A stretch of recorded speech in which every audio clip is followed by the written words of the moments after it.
اخواتي بقى الوقت طلب مني 7 ايس كوفي، صلوا كده على النبي. جبنا الخلاط بتاعنا وهننزل كده ب7 معالق من النسكافيه او 7 اظرف. بعد كده نحط السكر، والسكر هيبقى حسب الرغبه، يعني على الكوبايه ممكن تاخد 3 معالق سكر كده ولا حاجه.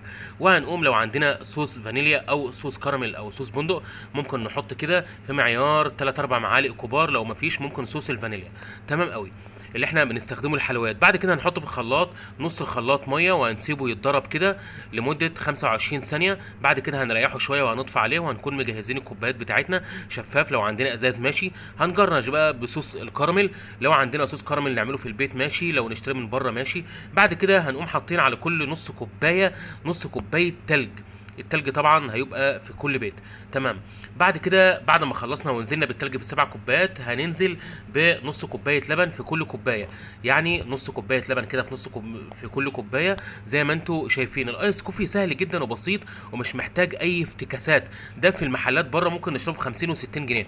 بعد ما خلصنا الخليط بتاعنا ونزلنا باللبن، هنقوم بقى كده نازلين فوق اللبن بتاعنا والتلج بالخليط اللي هو النسكافيه اللي احنا ضربناه.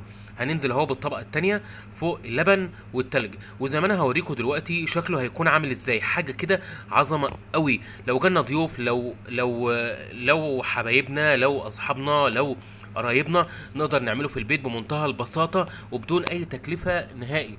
وهنجرنش كده من فوق الوش، لا اما بصوص كراميل لا اما بشويه كاكاو كده خفاف قوي. زي ما انتم شايفين الشكل النهائي بتاع الايس كوفي، حاجه كده عظمه قوي. كل الاطفال بيحبوا، كل الناس بتحبه. ما تنسوش بقى تعملوا لايك وشير، واللي ما اشتركش في القناه يشتركوا بسرعه.